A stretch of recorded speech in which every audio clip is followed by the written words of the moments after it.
En 2018, j'ai eu cette prise de conscience et cette frustration par rapport au fait que je ne priais pas assez pour mes entreprises et pour les projets que j'avais. Et j'avais plein de projets. Et il y a eu un moment donné où ça a été très frustrant parce que j'ai dit au Saint-Esprit, j'avais une vie de prière quand même dynamique, mais j'ai réalisé que je n'arrivais pas à prier de manière stratégique pour mes affaires. Et j'en avais marre, en fait, de prier tout le temps quand j'avais un rendez-vous, quand il y avait une opportunité, quand il y avait un problème. Je me suis dit, non, Seigneur, je sais que tout se construit dans la prière, tout se dessine en amont dans la prière, tout se reçoit dans la prière. Donc, je veux prendre de l'avance et je veux pas toujours fonctionner ou prier à retardement. Ça veut dire quand je suis au pied du mur et qu'il se passe quelque chose. Je veux déjà préparer des choses dans la prière. Et donc, il y a eu cette première prise de conscience et j'ai commencé à vraiment crier et demander au Saint-Esprit de m'aider à organiser ma vie de prière.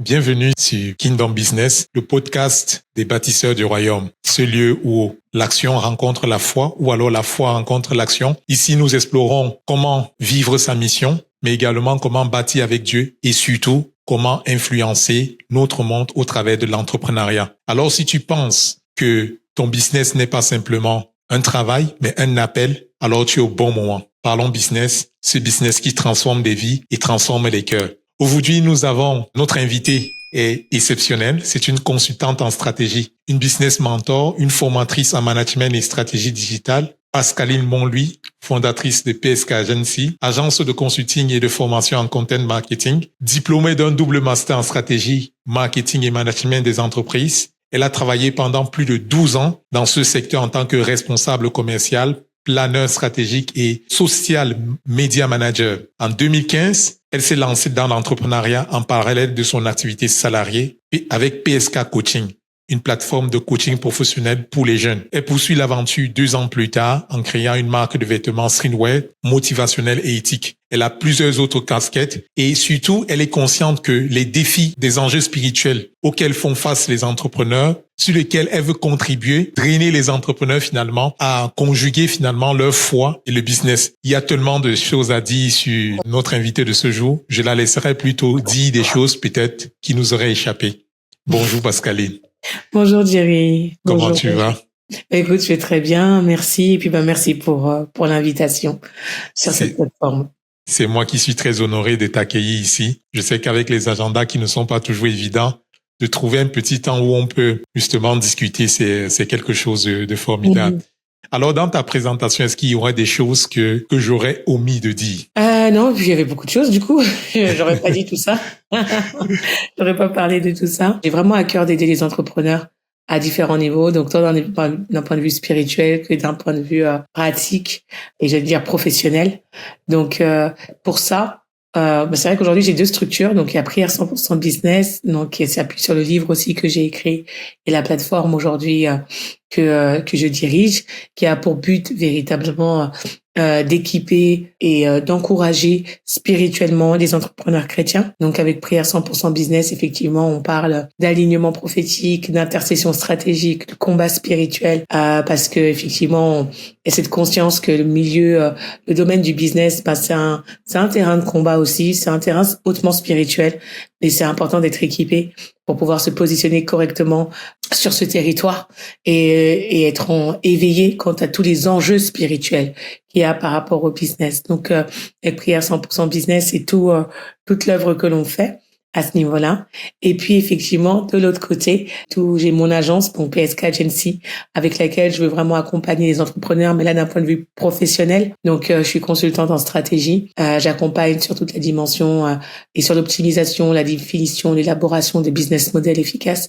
Et puis, également sur les stratégies marketing. Donc voilà. Et puis, dernièrement, j'ai modélisé, en fait, toute une approche qui s'appelle Keys to Business. Et le cœur de cette approche-là, c'est véritablement d'entreprendre en étant pleinement aligné à qui on est. Et c'est venu une fois de plus d'une crise personnelle, c'est venu de cette réalité que on peut être bon, que généralement lorsqu'on va lancer un business ou qu'on va commencer à entreprendre, on va le faire sur la base de ce qu'on sait faire, des compétences. Mais généralement, j'ai réalisé qu'on ne prend pas en compte qui on est, comment on fonctionne et notre personnalité, notre mode de fonctionnement en tant qu'entrepreneur, en tant que dirigeant, en vrai, a un impact hyper significatif sur les résultats que nous allons avoir. Et c'est comme ça, parfois, le fait de ne pas prendre en compte qui nous sommes et la manière dont on fonctionne va nous amener à répliquer des méthodes, des stratégies que d'autres ont faites, sans réaliser que elles sont pas forcément alignées à qui nous sommes, et puis on se retrouve drainé, on se retrouve démotivé, on se rend compte que finalement on n'a pas les résultats que on souhaite avoir malgré tous les efforts que l'on fait.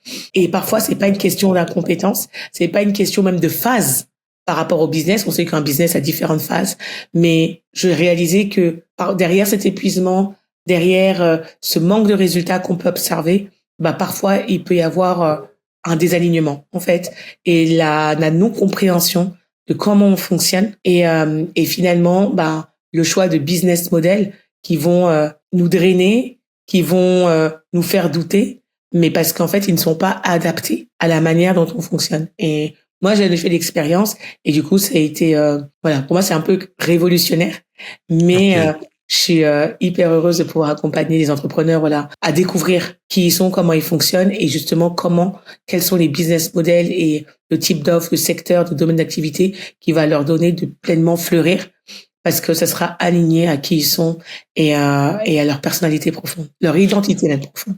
Je pense qu'on va revenir dessus plus en profondeur, mais on va commencer pas à pas. Je vois que tu parles de cela avec beaucoup de passion, et c'est tout un autre honneur, parce que je pense qu'on va beaucoup apprendre également pendant cet échange. Et c'est vrai que j'ai oublié de dire tu es auteur, et je pense que ce qui t'a fait connaître même, c'est Prière 100% Business, le livre. Donc pour ceux qui ne connaissent pas encore le livre, il y a toute une plateforme Prière, c'est Prière 100% Business, c'est ça la plateforme justement, c'est le livre. Et justement, comment t'es né en fait finalement, parce que c'est vrai que je t'ai connu la période où tu sortais le livre, tout juste après tu as sorti le livre. Mais comment te vient justement l'idée d'écrire? Parce qu'on va venir d'abord du livre, après on va parler du nouveau programme. Comment te vient l'idée justement de mettre en place, d'écrire un livre justement sur le business en fait? On va le dire concrètement sur le business. Alors pour moi, quand j'écris Prière 100% Business, j'écris pas forcément sur le business, j'écris sur la prière. Okay. Et comment m'est venu ça? C'est né aussi une fois de plus, comme je disais, de ma propre frustration. Je l'ai dit, j'entreprends depuis 2015. Prière 100% Business est sorti en 2019. Et entre 2015 et 2019, 2018 plutôt, du coup, j'ai réalisé que, en 2018, j'ai eu cette prise de conscience et cette frustration que par rapport au fait que je ne priais pas assez pour mes entreprises et pour les projets que j'avais. Et j'avais plein de projets. Et il y a eu un moment donné où ça a été très frustrant, parce que j'ai dit au Saint-Esprit, j'avais une vie de prière quand même dynamique, mais j'ai réalisé que je n'arrivais pas à prier de manière stratégique pour mes affaires. Et j'en avais marre, en fait, de prier tout le temps quand j'avais un rendez-vous, quand il y avait une opportunité, quand il y avait un problème. Je me suis dit, non, Seigneur, je sais que tout se construit dans la prière, tout se dessine en amont dans la prière, tout se reçoit dans la prière. Donc, je veux prendre de l'avance, et je veux pas toujours fonctionner ou prier à retardement. Ça veut dire quand je suis au pied du mur et qu'il se passe quelque chose, je veux déjà préparer des choses dans la prière. Et donc, il y a eu cette première prise de conscience, et j'ai commencé vraiment à crier et demander au Saint-Esprit de m'aider à organiser ma vie de prière par rapport justement à cette dimension, à ces projets, à tout ce que j'avais, cette dimension, on va dire, business. Et puis, en creusant la réflexion, j'ai vu qu'à l'époque où moi je fais cette prière, j'ai juste une micro-entreprise, j'ai pas de salariés, je suis pas mariée, j'ai pas d'enfants, j'ai juste moi à gérer, et j'ai vu les difficultés que j'avais, comme j'aime le dire, j'ai vu comment je galérais à l'époque, et je me suis dit, mais si moi, à mon petit niveau, en sachant que quand je parle à l'époque, j'ai une micro-entreprise, elle génère quasiment rien, c'est même pas un truc florissant. Donc j'ai dit, quand je réalise que moi, à mon petit niveau, je vois comment je galère, comment c'est compliqué, et puis spirituellement, comment j'ai du mal à prier, etc. Je me suis dit, mais qu'en est-il de ceux et celles qui ont des vraies entreprises, qui ont des employés, qui ont des challenges entrepreneuriaux qui dépassent tout ce que moi je connais aujourd'hui, qui ont des familles à gérer en plus de leur business. Et j'ai commencé à réaliser qu'en fait, les entrepreneurs, les dirigeants, chrétiens notamment, étaient des vrais des leaders qui étaient comme oubliés par l'Église. Parce que je me suis dit, mais on nous demande de prier pour les pasteurs, on nous demande de prier, on nous encourage à prier pour les parents, on nous encourage à prier pour nos autorités. On entend, on sait ce que la Bible dit. Je dis, mais qui prie pour les entrepreneurs? Parce que tous ceux qui se lèvent là en tant qu'enfants de Dieu et qui ont pris conscience que ils veulent entreprendre et au travers via leurs entreprises, ils veulent financer le royaume, ils veulent être des agents économiques qui vont avoir du poids et qui vont permettre de faire des œuvres plus grandes pour le royaume. J'ai dit, mais qui prie pour eux? Parce que le diable ne va jamais les laisser comme ça. Ok, va, fais ton business, grandis, fleuris, finance le royaume et puis tout sera bien. Jamais. J'ai dit, donc, il y a forcément une opposition spirituelle de haut niveau, mais j'ai dit, qui les soutient? Quel matériel il existe? Qui prie pour eux? Et en fait, de ma frustration et la réalité de ma condition qui pour moi était, non mais déjà là, t'es là, on en dit que t'as chaud, mais t'as rien, en vrai, t'as pas de vrais défis. Mais ceux qui ont des vrais défis, comment ça se passe pour eux? Et puis du coup, parce que à la base, je réfléchissais et que j'étais en train de conceptualiser pour moi, à savoir un parcours de prière simplement pour m'aider à prier pour mes entreprises, je me suis dit, mais en fait, je pense que c'est un outil qui pourra aider beaucoup plus de personnes que moi et faire gagner du temps parce qu'on a tous 24 heures. Donc le point c'était ça aussi, c'était parce que moi à l'époque, c'est pas comme si je priais pas. Je priais, mais j'arrivais pas à trouver comment caser encore un temps de prière pour ce sujet-là spécifiquement.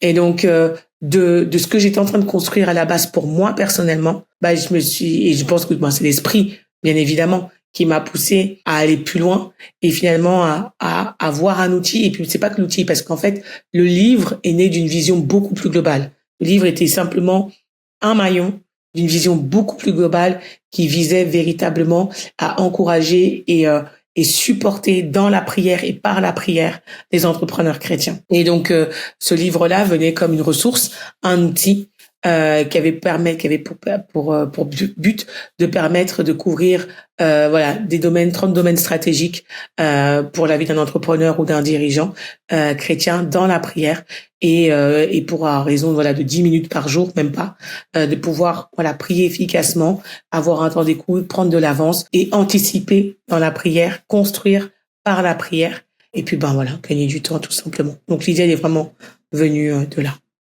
Et lorsqu'on t'entend parler, on voit déjà vraiment une très grande maturité, même sur non seulement l'impact, en fait, les enjeux, en fait, d'un entrepreneur chrétien, mais également cette conscience, en fait, même de la prière, en fait, comme âme.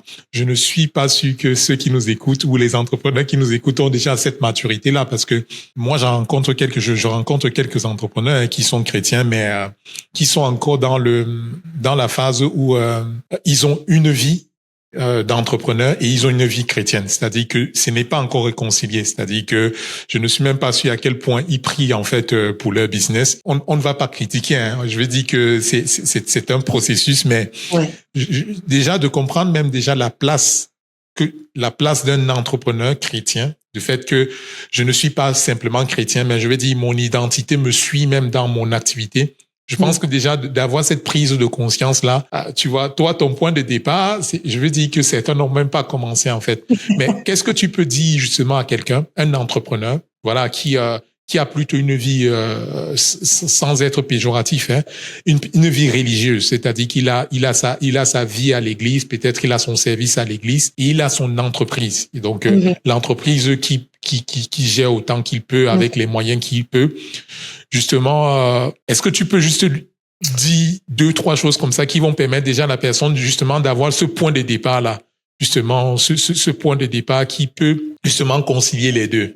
Je sais pas si voilà. Oui, je vois ce que tu veux dire. Mais je pense que c'est vrai que c'est comme tout, ça doit venir d'une révélation personnelle. C'est comme Christ. On peut te parler de Christ, mais si tu n'as pas la révélation personnelle à un moment donné que Christ est que Christ devienne ton Seigneur, ton Sauveur et qu'il a payé pour tes péchés à toi, tu vas entendre parler de lui, tu vas le considérer comme un personnage historique, mais son impact dans ta vie ne sera pas, tu vivras pas, en fait, tout ce qu'il veut te donner. Et là, je pense que la première révélation personnelle à avoir, c'est de comprendre que un business, que déjà démanteler un mensonge, que Dieu n'est pas contre le business. Et je pense que parfois, ce qui sépare les choses, c'est à cause de cette mentalité, de ce mensonge qui s'est installé dans l'Église.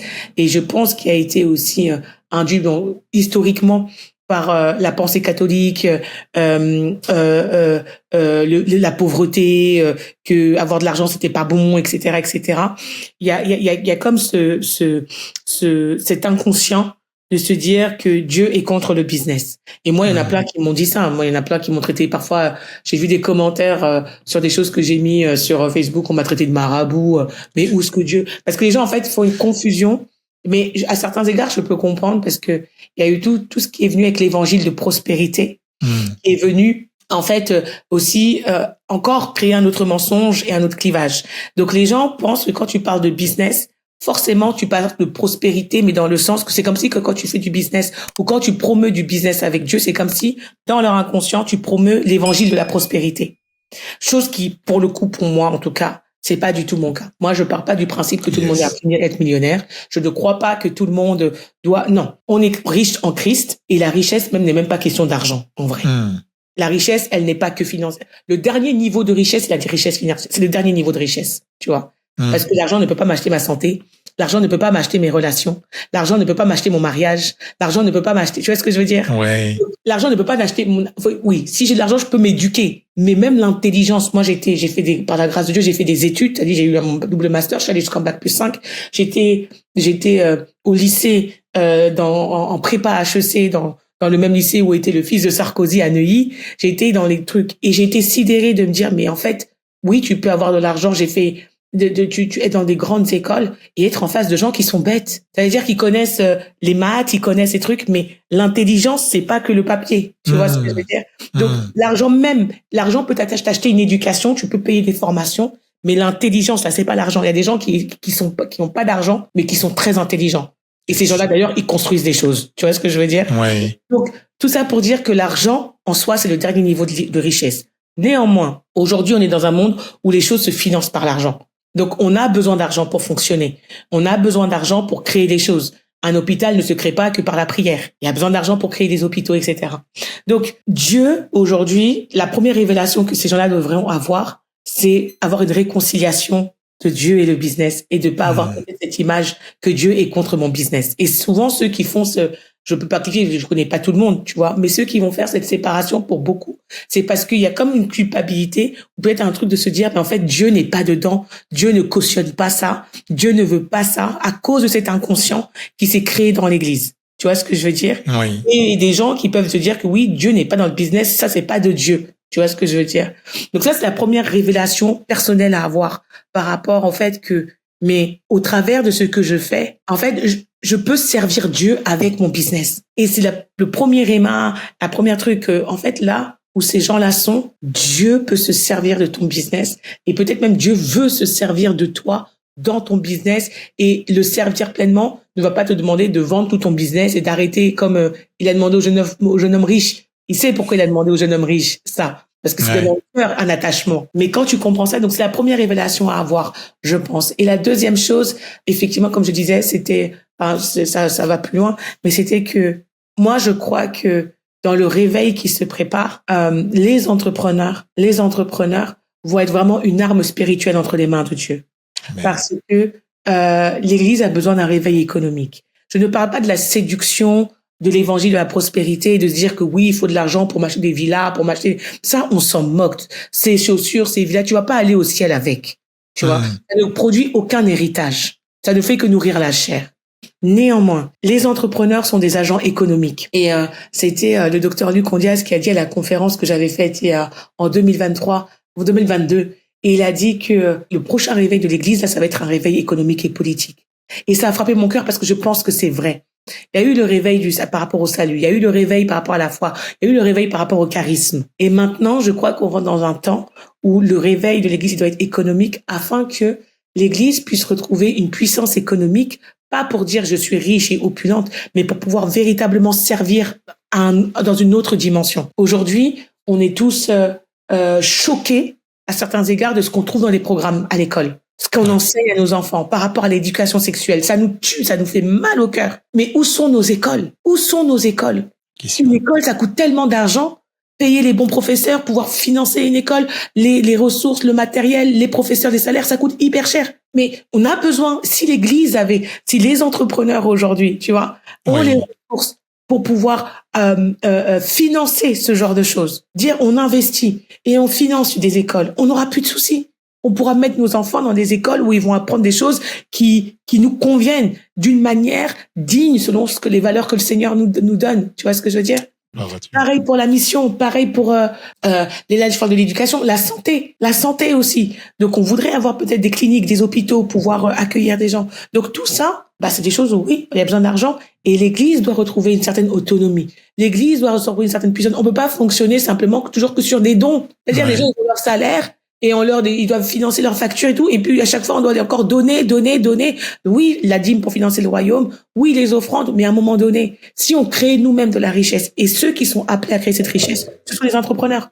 C'est leur métier, c'est leur ADN. Dieu les a façonnés aussi comme ça. Tu vois ce que je veux dire? Donc, je crois que celui qui aujourd'hui sépare les choses doit avoir cette révélation que Dieu n'est pas contre son business et être guéri peut-être de cet inconscient que Dieu n'est pas dedans, Dieu n'aime pas ça, c'est pas chrétien, c'est pas biblique de faire du business. Pierre et Jean étaient des businessmen. Jacques et Jean, Simon et André. C'était des businessmen, c'était des pêcheurs, c'était un business, la pêche. La pêche, ils donnaient pas ça aux gens comme ça gratuit. Les gens achetaient le poisson. Tu vois ce que je veux dire? Et qu'est-ce que tu as fait quand il les a appelés? Pour être sûr qu'ils puissent le suivre en étant sûr que la provision, soit pour leur famille, parce que Pierre était marié, on le sait. Il a permis une pêche miraculeuse. Ça veut dire qu'il a quadruplé, peut-être centuplé leur chiffre d'affaires en l'espace d'une seule pêche pour dire, OK, vous avez plus à vous soucier de rien. Mais ces poissons, c'était de l'argent pour eux. Tu vois ce que je veux dire? Ouais. Dieu les premières personnes que Dieu a recrutées, c'était des frères et des businessmen. Wow. Donc, on peut pas dire, donc, il y a une réalité, et ceux qui entreprennent en plus ont un mindset encore particulier. Ils ont un mindset de croissance. Tu vois, un entrepreneur a un mindset calibré pour la croissance, pour croître, pour se développer. C'est tout à l'honneur de l'évangile. Faire croître, en fait. Et donc, il y a vraiment une compatibilité réelle et Dieu n'est pas contre ça. Et ensuite, comprendre que un business, Dieu, en tant qu'agent économique, en tout cas, Dieu compte sur nous, dans une certaine manière, pour son église. Et ça aussi, c'est de prendre conscience. Donc, un entrepreneur, un businessman est un membre à part entière du corps de Christ et un serviteur à part entière. C'est pas parce qu'il n'a pas le titre d'apôtre, le titre de docteur, le titre de ci, de ça, que, lui, il sert pas à l'église. Non. En fait, son champ de mission, il est ailleurs. Et avec son business, il est totalement utile. Et même, j'ai envie de te dire, à certains égards, le nombre de vies qu'il peut impacter, le nombre de vies qu'il peut transformer via son business peut même dépasser le cadre d'un pasteur qui va être élu dans son église locale. Tu vois ce que je veux dire? Ouais.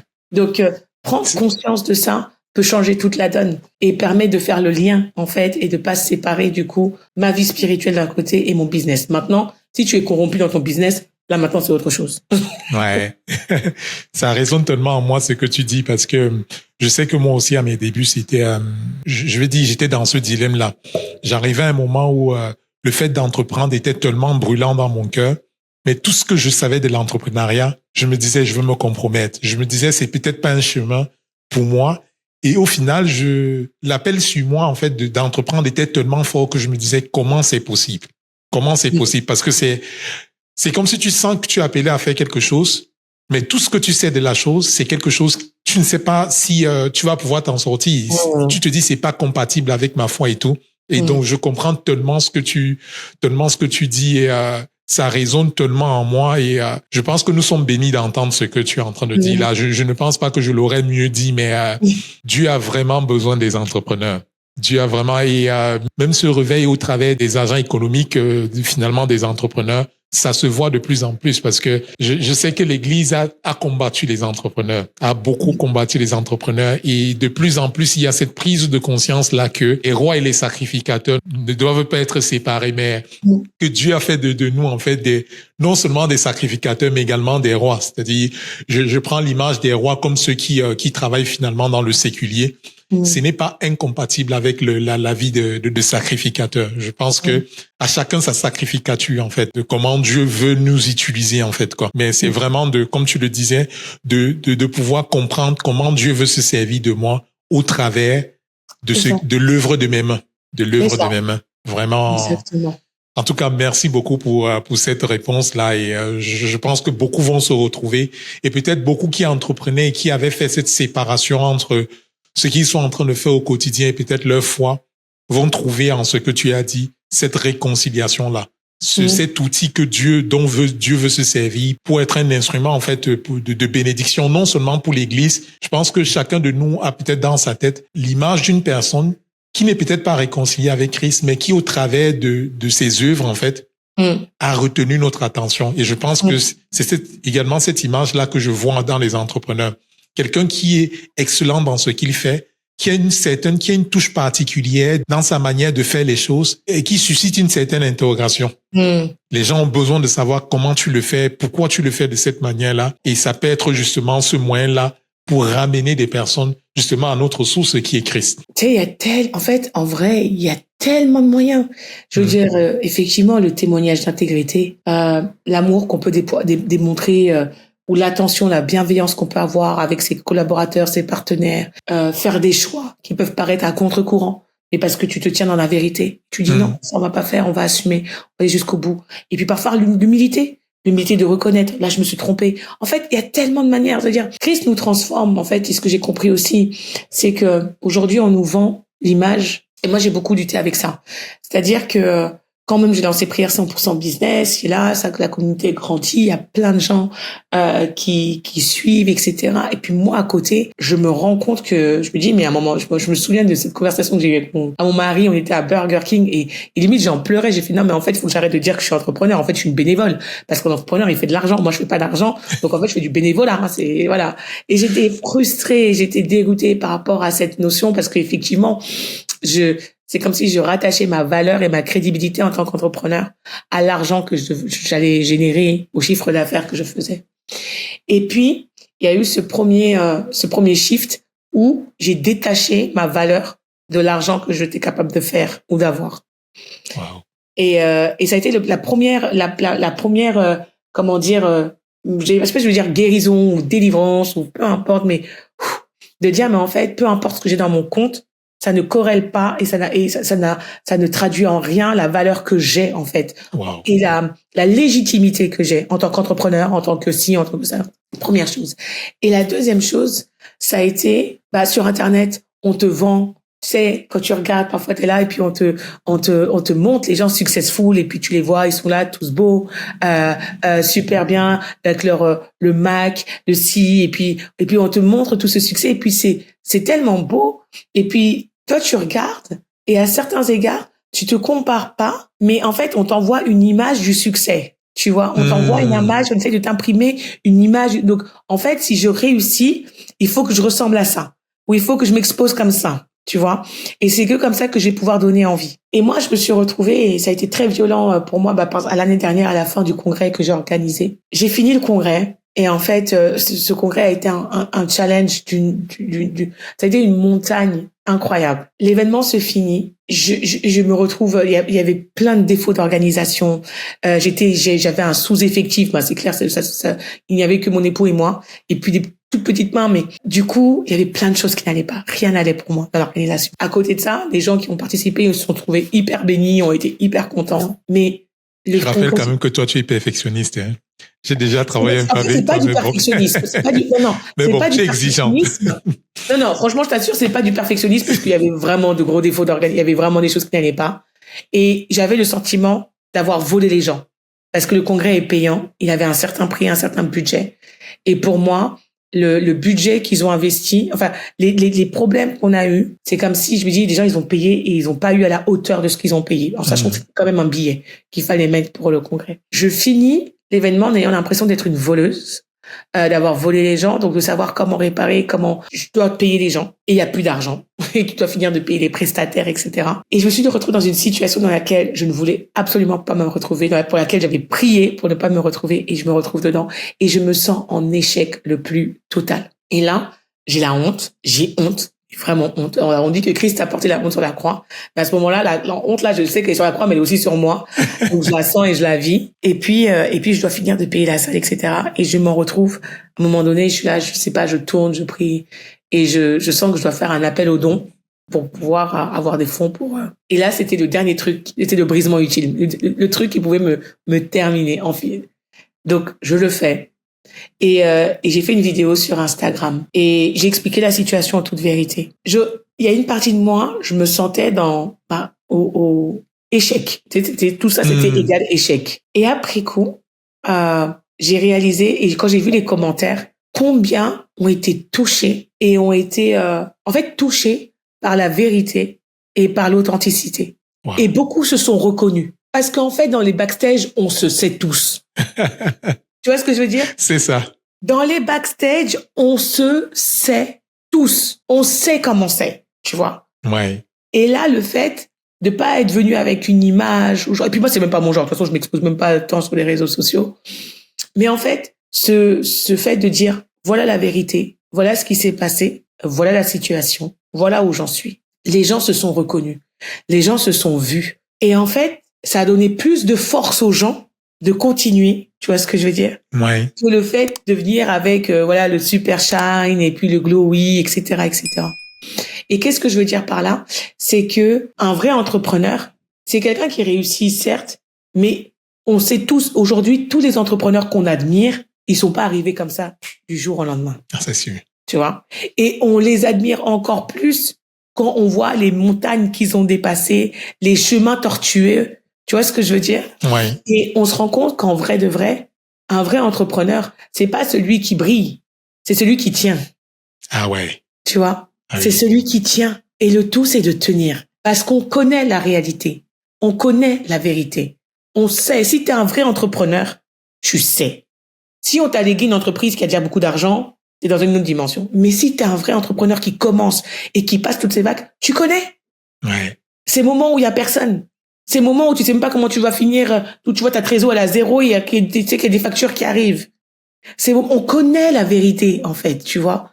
Et donc, ce fait de comprendre, enfin, de déconstruire ces modèles de succès qu'on a, ça a été pour moi la deuxième chose. De me dire qu'en fait, ce qui me légitimise aujourd'hui et ce qui me crédibilise, c'est pas le fait d'avoir la super voiture ou de briller ou de me montrer comme ça sur Instagram ou de pouvoir justifier, de dire oui, ça y est, j'ai fait mes 100K.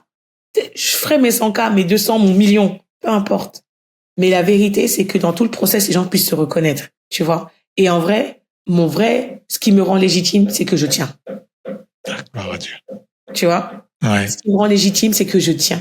Je suis encore là. T'es tombé, tu te relèves, t'avances encore un peu. Tu vas peut-être tomber encore dans 10 mètres, mais c'est pas grave. Tu vas te relever encore d'une autre manière et tu vas encore tenir. Tu vois? Et le gros défi qu'on a, je pense, c'est ça. C'est arriver à se déconstruire. En fait, arriver à se détacher de tout ce que les réseaux sociaux nous montrent. Et de tout ce que notre chair peut envier. Tu vois? Parce qu'en vrai, ça peut nous inspirer et on peut se dire, mais purée, je veux arriver à ça. Ah, j'aimerais bien, tu vois, ça fait, mais ce qui te rend légitime et ce qui va te permettre d'arriver à ça, en fait, c'est l'endurance.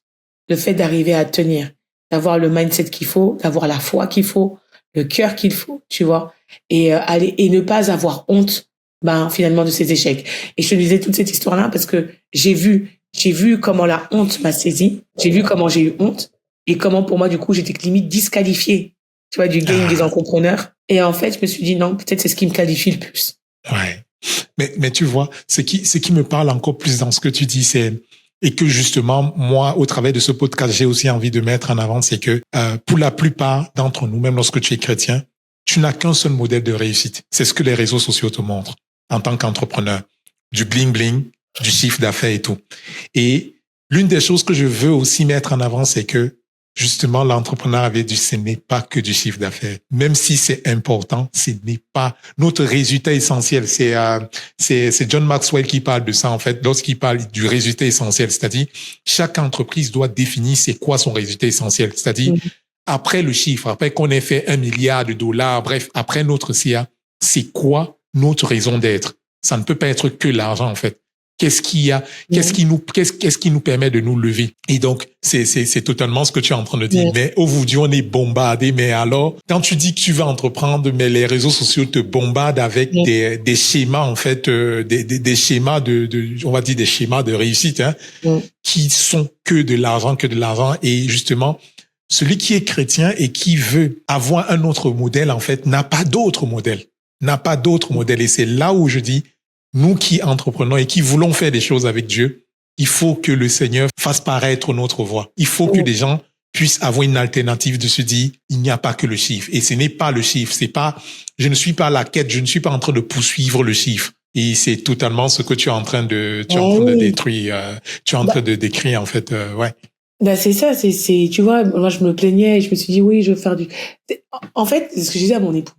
Je disais, en moi, il y a ce désir de vouloir créer de la richesse. Je lui dis, donc même si demain, mon mari, il est superstar, il gagne plein d'argent, il y a un truc, j'ai pas besoin de travailler.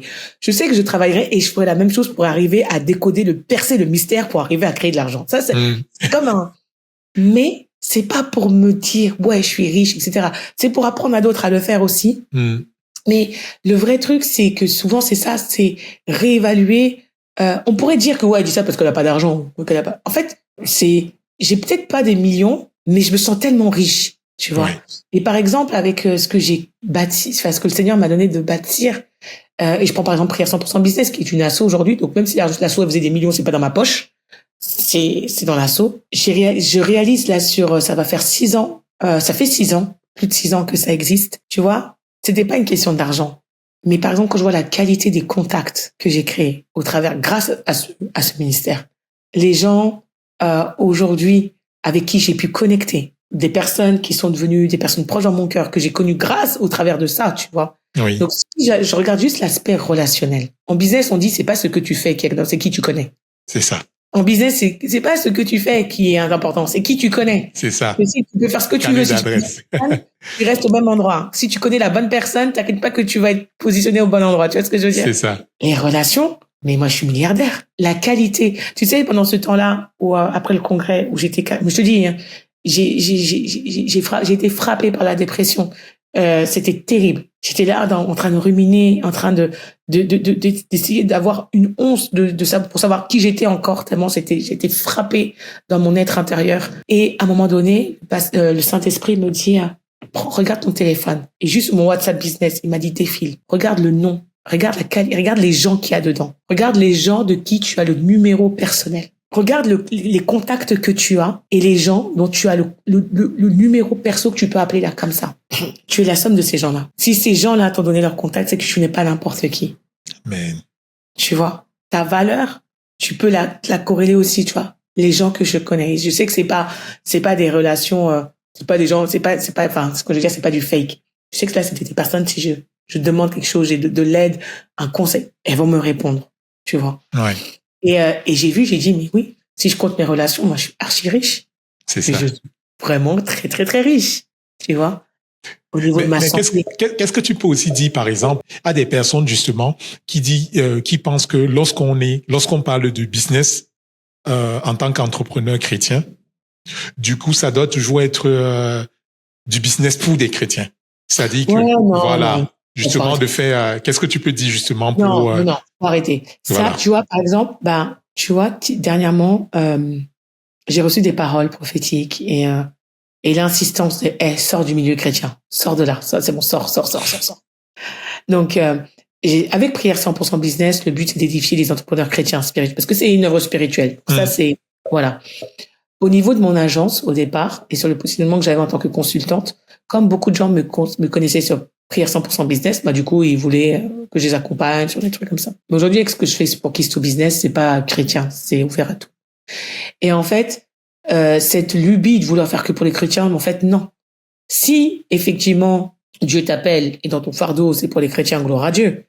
Mais nous sommes appelés à briller dans le monde. Une lumière brille dans le monde, tu vois. On doit briller là où il y a les ténèbres. Là où on va avoir le plus d'impact, c'est là où il y a les ténèbres, tu vois. Donc, dans le corps de Christ, il y a du travail. L'église, elle n'est pas irréprochable. Donc, on a du taf dans le corps de Christ. Mais c'est pas parce que tu es entrepreneur chrétien que tu dois tout faire pour des chrétiens. Non. Parce qu'aujourd'hui, le monde a besoin de lumière. Tu vois, j'espère, tu sais, j'ai dernièrement avec David, on était à une conférence, une soirée comme ça où il y avait un docteur qui intervenait, un docteur de la parole, je veux dire, mais qui lui était financé aux États-Unis, il est congolais d'origine. Et il a dit un truc qui m'a marqué. Il a dit, quand vous allez aux États-Unis, mais tu penses que tu pourrais cliquer dans plein de pays. Il a dit, vous allez voir une mosquée et vous allez voir plein de centres là, des centres sociaux, des centres, des hôtels, des magasins, des trucs et tout, qui appartiennent aux gens qui vont à cette mosquée-là. Tu vois. Donc une mosquée, plein de commerces, et plein de bâtiments d'utilité publique. Les Juifs, une synagogue, dans le même quartier ou la même ville, une synagogue, et plein de commerces, de trucs qui appartiennent aux gens là qui vont à la synagogue. Il dit maintenant, quand tu vas chez les chrétiens, tu vois plein d'églises, partout. Mais zéro centre, zéro lieu. Tu vois ce que je veux dire? Ah ouais. Et j'ai dit, mais oui, mais ça, tu vas en Afrique, c'est la même. Tu transposes partout, c'est la même chose. Tu vois ce que je veux dire? Donc, quel est mon propos? C'est que si nous sommes la lumière du monde, et pas de l'Église, la lumière du monde, nous devons penser, même en termes de business, à des choses qui doivent irradier, transformer la vie des gens qui sont dans le monde. Tu vois? Ouais. Et lorsque tu vois ton business aussi comme un mandat, tu vois, ne serait-ce que le fait de créer de l'emploi et créer de l'emploi d'une manière saine, créer de l'emploi de sorte à ce que les familles puissent passer du temps ensemble, ça n'a pas de prix. Qui fait ça aujourd'hui? Tu vois ce que je veux dire? Ouais. Donc, le délire de se dire, oui, je suis chrétienne, donc je fais du business que pour ça n'a aucun sens. Est-ce que les musulmans, ils te disent, oui, non. Oui, tu vas voir boucherie musulmane, mais est-ce qu'il y a que des musulmans qui rentrent dedans? Aujourd'hui, non. Tout le monde, c'est clair. si c'est la boucherie du quartier, tout le monde va aller acheter sa viande là-bas. Tu vois ce que je veux dire? Quand tu vois tous les Sidi Ibrahim, à l'époque, c'est les Sidi Ibrahim, qu'on appelle, d'ailleurs, on dit, je vais chez l'arabe. Tu vois ce que je veux dire? Mais est-ce qu'il y a des arabes qui vont là-bas? Maintenant, il faut ça pour tout le monde. Pareil pour les boulangeries quand tu regardes aujourd'hui. Tu vois, donc ça n'a aucun sens de dire. Et justement, je pense qu'on doit avoir aussi un renouvellement de l'intelligence à ce niveau-là pour pouvoir faire des business qui vont être d'utilité publique et penser notre business d'une manière beaucoup plus large, de sorte à ce que mon business aujourd'hui puisse bénir, transformer la vie des gens, tu vois. Imagine. Et moi, souvent, tu sais que moi, mon rêve, Thierry, je sais que je le ferai un jour. Donc, je le dis maintenant, comme ça, quand j'aurai témoigné, quand ça sera fait, je pourrai revenir dire, tu te rappelles quand je t'avais dit, moi, c'est une boulangerie. Je suis pas boulangère du tout, hein, je sais même pas. Mais, limite, je suis sûre qu'un jour, peut-être je vais passer un CAP de boulangerie pour pouvoir ouvrir une boulangerie et un réseau de boulangeries. J'ai dit, nous, on est là, chrétiens et tout, on sait que Jésus a dit, je suis le pain du ciel, le pain de vie, etc. On n'a pas de boulangerie. Demain, on nous boycotte, on nous ferme toutes les boulangeries. On va faire comment pour la Sainte-Seine? On peut faire, on achète de la farine, on fait notre pain chez nous, tu vois. Mais moi, mon rêve, c'est d'ouvrir des réseaux de boulangerie que je vais appeler pain du ciel. Et là, tu fais ton pain, tu pries sur chaque pain, tu pries sur le pain. Les gens viennent acheter leur baguette. Merci, madame, merci. Puis ils rentrent du pain, ils mangent le pain de vie. Puis ça se trouve, une baguette achetée, je vous offre une brique de jus de raisin. Et ils commandent. Voilà, je rigole. Mais tu vois ce que je veux dire? Imagine, on a des boulangeries comme ça. Jésus a dit, je suis le pain de vie. Je suis le pain venu du ciel. Et là, tu pries, Seigneur, qu'en mangeant ce pain, ces gens goûtent le pain de vie. Qui goûtent le pain de vie. Mais on sait que la prière est puissante. La prière est puissante. Si c'était des satanistes qui faisaient des incantations, ça peut marcher. Donc, c'est pas la plus forte raison de nous. C'est clair. Tu vois ce que je veux dire? Ouais. Tu pries comme ça. Que les gens, en mangeant leur baguette, on regarde en France, toujours comme les gens, ils aiment le pain. Si on avait des boulangeries qu'on priait sur notre pain, tu crois qu'on n'aurait pas plus de conversion? C'est clair. C'est juste une idée, mais tu vois, comment te dire comment la pensée d'un business, ça peut aller beaucoup plus loin. Si tu penses qu'à l'argent, oui, tu vas pas avoir de grandes idées. Mais juste un truc comme ça, un truc, je veux dire, basique. Pendant le Covid, toutes les boulangeries étaient ouvertes. Tu ouvres une boulangerie comme ça, et puis tu peux faire plein de trucs. Là, tu pries, tu as les habits. Pareil. Tu pries. Comme tu parles de business, justement, et de business model, revenons donc sur ce dernier bébé de l'agence, Keys to Business. Ouais. Pourquoi ce projet? Pour qui ce projet? Vas-y, dis-nous en plus, en fait, quoi. Alors, Keys to Business. Donc, oui, dernier bébé, et franchement, j'ai hâte de le voir grandir. Alors, pourquoi ce projet? Encore une fois de plus, né d'une propre frustration. Et dernièrement, là, le manque de résultats m'a quand même touchée. Tu vois, bon, on dit effectivement, c'est pas que l'argent, etc. Mais bon, quand même, dans la vie, il faut produire du résultat. Et moi, je suis une femme de résultat. Donc, je vais pas être je cherche pas que de l'argent, mais une certaine notion de résultat. Et là, même mon mari, je disais, mais le décalage qu'il y a entre mes résultats et tout mon potentiel, tout ce que je sais faire, ça va pas, en fait. Qu'est-ce qui ne va pas? C'est vrai que je fais beaucoup de choses. Je peux toucher à beaucoup de choses. On a pris un temps et j'ai fait ce point. Et une de mes forces et un de mes talents ou un de mes dons, mais que les gens ne connaissent pas, que ne savent pas, j'ai la capacité de te modéliser un programme de formation en l'espace comme ça. C'est-à-dire que même si je suis pas dans ton secteur d'activité, si je comprends ce que tu fais, l'impact, la transformation que ça apporte, je suis capable de te créer une pédagogie en un temps en éclair. Et justement, ça s'est révélé parce que justement, avec mon mari, il écrivait un livre sur les freestyles, il est rappeur également. Il commençait à écrire un truc et puis en 1 heure, je lui ai modélisé une méthode pour apprendre aux gens à freestyler. Je suis pas freestyleuse. Donc, voilà. Et de là, en fait, j'ai dit, mais voilà, ça, c'est une force, mais je l'exploite pas, etc. Et en fait, je suis consultante pour un test qui s'appelle KISS. Ce test-là, il est en cours de traduction en français. Et je crois que je suis la seule à date consultante en France. Il y a un confrère, lui, francophone, qui est en Suisse. Enfin, non. Il est suisse, mais maintenant il habite à Chypre, quoi que ce soit, donc francophone. Mais sinon, en tant que francophone, je crois qu'on est les 2 seuls formés. Et donc, ce test-là, il est incroyable. Il a été créé par un chrétien qui habite aux Pays-Bas, un homme d'affaires qui a fait fortune dans les hélicoptères ou je sais pas quoi, là. Et il a mis en place, il a créé, développé ce test, une fondation aujourd'hui. Ils sont plusieurs, il emploie plusieurs personnes. Et la particularité de ce test, c'est que ça te dit pas simplement, oui, t'es ci ou t'es ça. Enfin, au-delà de te dire tes qualités, tes défauts, quoi que ce soit, en fait, il te permet de comprendre comment tu fonctionnes, comment tu vois le monde, comment tu opères et comment tu ajoutes de la valeur à ton environnement et à quel niveau d'un processus tu interviens. Et en fait, ce test, donc du coup, il est utilisé pour les individus, mais également dans les entreprises, hein, pour les équipes, les organisations, etc. Et donc j'ai repris les résultats de mon test. Et notamment sur une des parties qui parle des talents, j'ai été en mesure de voir que, mais attends, ces talents-là, en fait, ils impliquent un mode de fonctionnement. Et du coup, sur la base de ce mode de fonctionnement, il y a des business models qui vont être pertinents, tu vois. En fonction d'un mode il va y avoir des business models qui vont être pertinents. Et donc, quand on parle de business, quand on parle d'entrepreneuriat ou quoi, bah, au cœur d'un business, il y a un business model. Parce que le business model, c'est ce qui te permet justement, qui te montre comment tu vas créer de l'argent. C'est ça. Et donc, j'ai réalisé que j'ai vu pourquoi j'étais drainée dans mon business et pourquoi j'en pouvais plus et pourquoi j'avais si peu de résultats. Parce que mon expertise, le marketing, la stratégie d'entreprise, etc. et tout, ok, ça c'est immuable. Mais maintenant, le comment je délivre, le comment, mon modèle économique, du coup. Il y avait dans mon modèle économique il y avait des modèles économiques que j'avais mis en place qui finalement ne matchaient pas du tout avec la manière dont je fonctionnais. Exemple. Dans mon mode de fonctionnement, je suis quelqu'un qui va fonctionner sur des projets à court terme, très court terme. C'est-à-dire que typiquement, le modèle de la consultation, moi, me voit bien. Je te vois une fois, je te donne tout et tout, boum, c'est fini, nickel, tu vois. Donc, je fonctionne sur du très court terme, voire très court terme, et très autonome.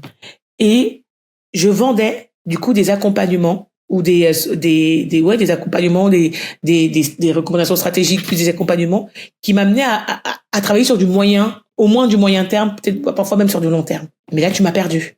Ouais. Et donc, du coup, arrivé dans la relation client, je commençais à disparaître. Tu vois ce que je veux dire? Ouais. Et moi, j'avais cette culpabilité de me dire, mais purée, j'ai laissé mon client en cours de route ou j'ai pas bien fini mon projet. Tu vois ce que je veux dire? Ouais. Je savais pas, parce que moi, je suis une commenceuse, mais je suis pas une finisseuse, d'où le très court terme. Donc, je ne savais pas bien finir les choses. Et finalement, Dieu merci, j'ai jamais eu personne qui m'a attaqué en justice ou je travaille bien. Mais dans le modèle économique que j'avais mis en place là dans mon approche de consulting n'était pas bon, ne matchait pas du tout avec mon fonctionnement. Et dans un cas extrême, ça aurait pu m'apporter une insatisfaction client, des réclamations.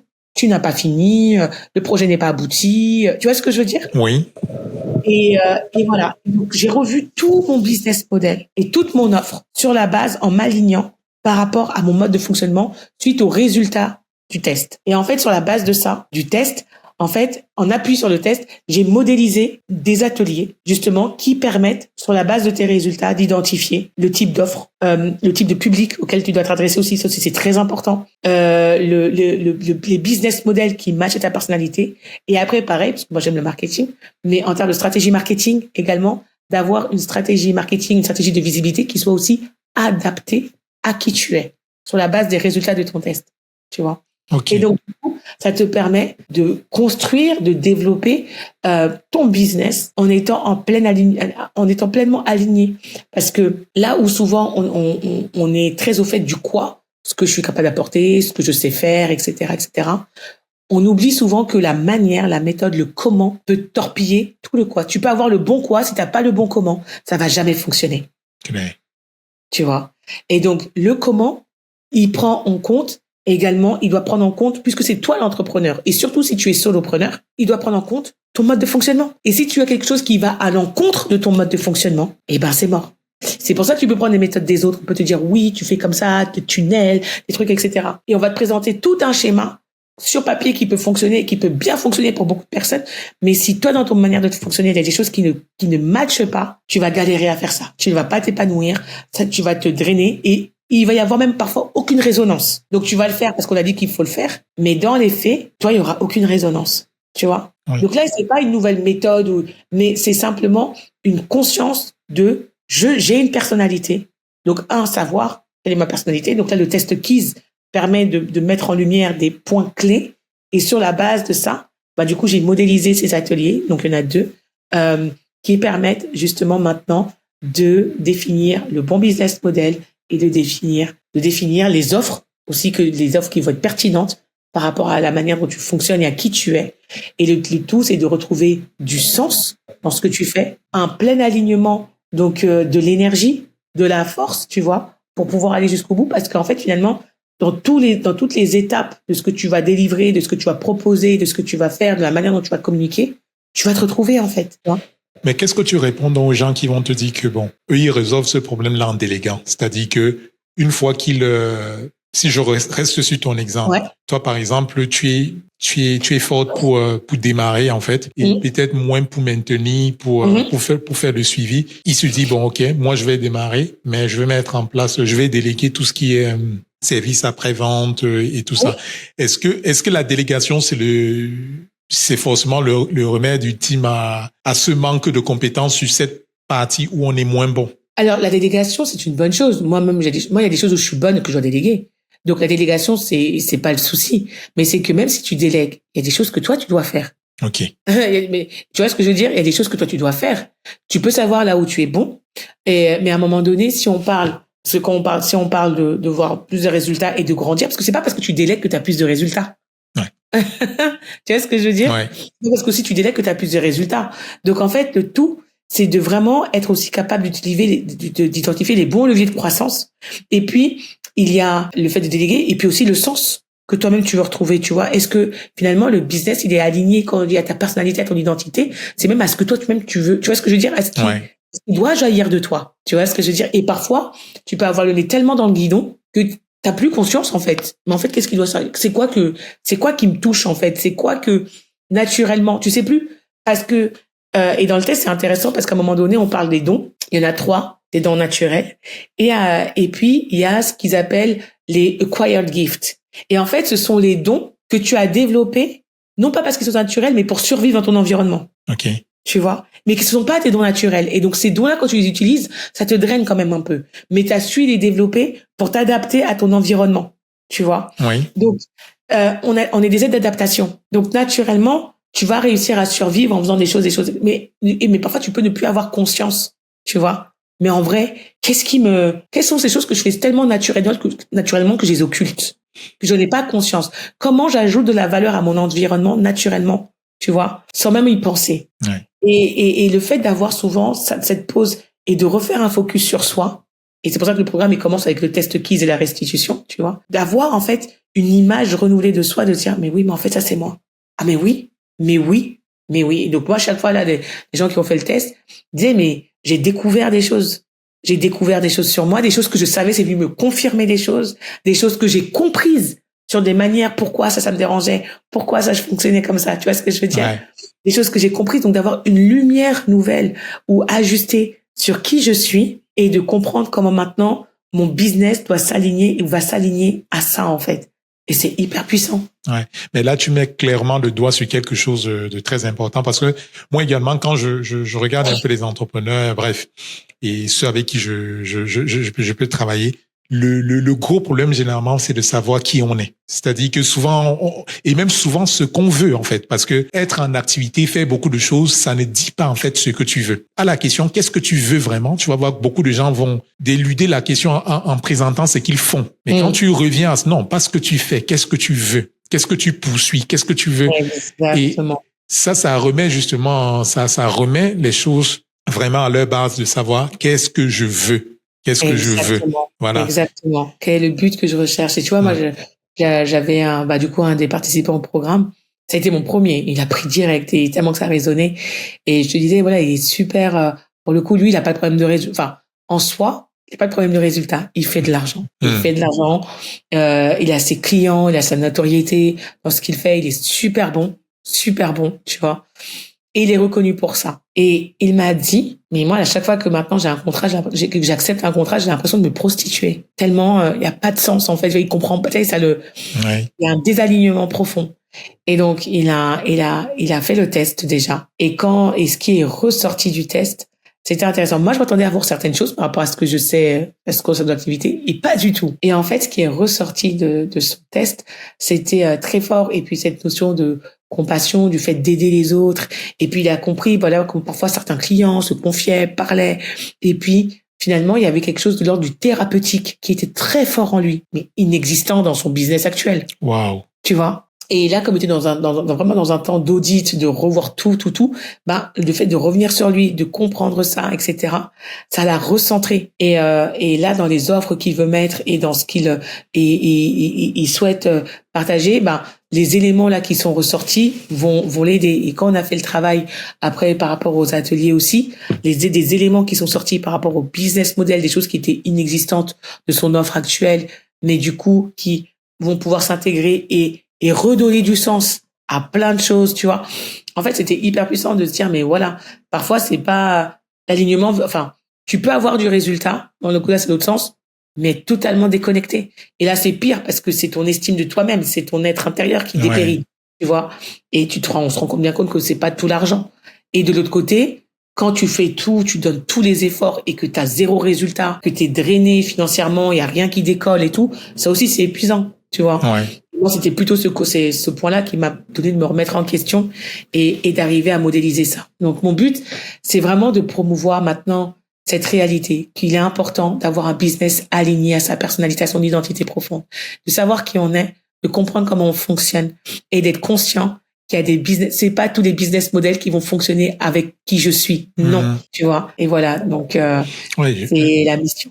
Je comprends bien maintenant justement ce côté keys to business là. Vraiment, j'ai envie de dire que c'est vraiment de trouver en fait le business model qui va avec notre personnalité, avec qui nous sommes. Ouais. Parce que justement, quand on est sur quelque chose de générique, c'est-à-dire que ok, on va faire du e-commerce, tout le monde se lance dans le e-commerce, mais oui, comment je le fais en fonction de qui je suis, de mes valeurs, de ce qui résonne en moi. Quel est le meilleur business model en fait? Comment je crée de la valeur autour de qui je suis, en fait. C'est exactement ça. Exactement ça, t'as tout compris. Ouais. Ben, c'est super. Je pense que ça va parler à beaucoup de personnes et je pense qu'au final, tout le monde s'y reconnaît, hein, parce que entre les extrêmes que tu donnes, celui qui fait du chiffre, parce que celui qui ne fait pas encore du chiffre croit qu'il a besoin de faire beaucoup de chiffres. Exactement. Mais quand tu vois quelqu'un qui a fait beaucoup de chiffres et qui se demande mais qui je suis et qui ne trouve pas du sens à ce qu'il fait, pour celui qui ne fait pas du chiffre, il se dit, mais pourquoi lui, il peut encore avoir ce genre de problème-là? Et au final, la grande majorité de ceux qui donnent beaucoup et qui n'ont pas de résultats aussi ont vraiment besoin de savoir, mais pourquoi? Alors que je semble avoir utilisé tous les leviers, que je pouvais avoir, mais pourquoi au final les résultats ne viennent pas? C'est ça. Et même par rapport à la stratégie marketing, tu vois, parce qu'aujourd'hui, on te vend beaucoup de trucs. Moi, je suis consultante en stratégie marketing. J'avais déjà cette conscience, et puis même moi, à titre personnel, on te dit, oui, les réseaux sociaux, être sur Instagram et tout. Je dis non. Tu vois, moi, je veux dire, avec Prière 100% Business, oui, je suis sur Instagram. Avec mon agence, tu ne trouveras rien. Moi, à titre personnel, non. Tu vois, je sais pas. Et j'avais déjà cette conscience. Et là, pareil, il y a tout le deuxième atelier qui est le go-to-market. Donc, comment, du coup, mettre en place la bonne stratégie de visibilité alignée à qui tu es, identifier les bons formats, les bons canaux, construire le bon parcours client, tu vois, en fonction de qui tu es et de tes valeurs, comme tu en as parlé. Tu vois, c'est super important. Et je te dis, quand j'ai lancé Keys to Business, j'ai fait le test. Alors oui, le prix était assez attractif, mais j'ai fait en une semaine. En ne communiquant moi, mon canal où je me sens bien pour communiquer, c'est quand même les emails, j'aime beaucoup. Et en faisant une présentation, et ça aussi, c'est ce que j'aime, faire des présentations, tu vois que je parle beaucoup, donc voilà, j'aime parler. J'ai fait une présentation, de Keys et puis du test du programme Keys to Business. J'ai envoyé 5 mails, etc. J'avais 12 places. J'ai rempli 10 places en une semaine. Bon. Super. Efficace. Alignement, efficacité, c'est ce qu'on veut en fait, tu vois. Et je me suis dit, mais non, mais t'as pas besoin de gratter ta tête, de te battre, En fait, les choses peuvent se faire de manière totalement différente. Et si t'es aligné, je veux dire, là, tout ce que je faisais, il y a rien qui m'a peiné. Tu sais, j'étais tellement réjouie, tu vois. Alors que, avant, j'en ai fait des webinaires. J'en ai fait des trucs, tu vois. Mais même là, tu vois, ce truc du webinaire où tu fais le truc et après, il faut présenter ton offre. Tu sais, la structure classique du webinaire, tu vois. Mais ça me gave. Donc, je me suis dit, j'ai l'impression de mentir aux gens. Tu sais, genre, tu viens et puis eux-mêmes, ils se disent, bon, vas-y. C'est ça, c'est quoi le prix? C'est quoi l'offre? Balance ton prix. Tu sais, genre, balance ton prix. Balance le prix. On va savoir c'est combien. Tu vois ce que je veux dire? Ouais. Et je supporte pas. Mais qu'est-ce que tu vas donc dire, par exemple, oui, peut-être à celui justement qui est un peu, tu vois, il y a aussi la peur. On va pas se cacher, quand tu débutes encore, surtout quand tu n'as pas eu des résultats, il y a aussi cette peur-là parce que tu manques de légitimité, tu manques de tout ça. Certains peuvent se dire, oh non, au final, ouais, c'est aligné avec moi parce que je vois que j'aide les gens. Et au final, ce qui était censé être un business, qui devait générer du chiffre aussi, finit par être quelque chose de, voilà, du bénévolat. Simplement parce qu'il y a peut-être quelque chose dans la personne qui fait qu'elle a peur d'aller vers son marché. C'est-à-dire qu'elle a peur, justement, il y a ce rapport à l'argent là qui n'est pas traité, il y a peut-être cette peur et cette légitimité là, mais la personne va se consoler par le fait que, au final, j'aide quand même les gens parce que, voilà, bénévolement. Alors que ça n'avait peut-être pas vocation à être du bénévolat, en fait, quoi. Est-ce que, justement, Keys to Business va résoudre ce problème-là Alors, déjà, ce que Keys to Business va permettre de résoudre par rapport à cette personne, c'est être au clair avec son offre et ce qu'elle va proposer et comment elle va le proposer. Tu vois, c'est vraiment ça. C'est toujours, en fait, Keys to Business, je l'ai vraiment créé pour résoudre la question du comment. Comment je fais les choses, tu vois. Maintenant, par rapport à cette peur il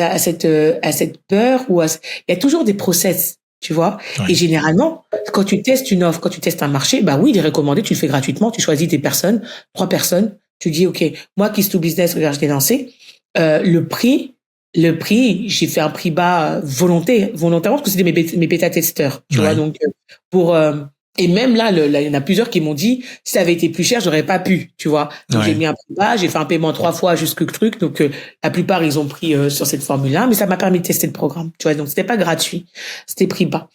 Et après coup, ça m'a permis de valider. Et quand je leur ai demandé, concrètement, ce programme-là, vous le verriez combien, comment il coûte, tu vois, pour vous, le vrai. Le prix barré que j'avais mis en faisant le truc, j'avais mis 750.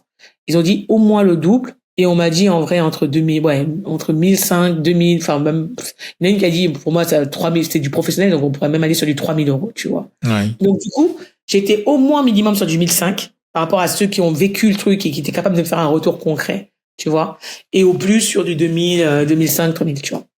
Donc, du coup, demain, quand je vais venir avec un truc à 1005, moi, je suis en paix. Parce que je sais, tu vois, donc, la personne qui commence comme ça, qui débute, si tu veux offrir ou faire un prix symbolique, juste pour tester, fais. En fait, c'est comme ça qu'on fonctionne, c'est le MVP, tu vois. Donc, tu commences pour prouver ta méthode, pour attester, pour avoir tes premiers retours clients, pour avoir tes premiers témoignages, pour avoir et tout. Et après, tu mets ton prix. Et après, un prix, c'est pas figé. Tu peux commencer là, où t'es à l'aise, et puis quand tu vois que t'as encore plus d'assurance, etc., tu grimpes ton prix. Après, quand tu vois que t'as encore plus dosé, plus calé, tu calottes, voilà. C'est progressif, en fait. Donc, pas avoir le sentiment que c'est figé dans le marbre. Commencer effectivement pour te rassurer et pour avoir tes premiers témoignages clients, pour avoir tes premières preuves. Parce que pour moi, c'est pour se rassurer soi-même. Pour avoir tes premières preuves, tu payes. Tu peux l'offrir à 1 ou 2 personnes, 3 personnes. Et après, voilà, ces personnes-là, elles s'engagent à te faire un retour véritable. Tu times dans le temps aussi pour pas que ça dure 20 ans. Tu dis, voilà, pendant un mois, peut-être, peu importe, ça dépend de l'offre. Voilà. Mais Keys to Business, là où ça va être intéressant, pour une personne dans ce cas de figure, c'est que ça va permettre de construire une offre vraiment alignée, de sorte que dans le temps, la personne puisse tenir. Tu vois, c'est ça aussi, on parlait, c'est de persévérer, parce qu'on est conscient que c'est pas du jour au lendemain, tu vois. Donc que la personne elle puisse tenir. Et puis par rapport à la stratégie de visibilité, ça aussi. Parce que souvent, les gens ils vont se dire, ok, j'ai mon truc, faut que j'aille sur Instagram, faut que j'ouvre un truc TikTok, les clichés, ouais, que je fasse des posts sur LinkedIn.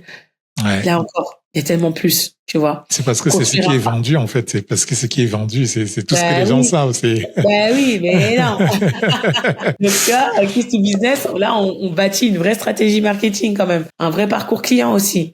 Le parcours client, le comprendre et être capable d'identifier, une fois de plus, les bons supports pour aligner sa personne. Et la réalité aussi, et je pense que je pourrais finir sur ça, c'est que moi, je dis souvent less is more. Le moins, c'est le plus, tu vois. Ça. Et donc, du coup, on a l'impression que oui, il faut être partout. Si je veux être visible, il faut que je sois partout. Il faut que je sois. Non, en fait.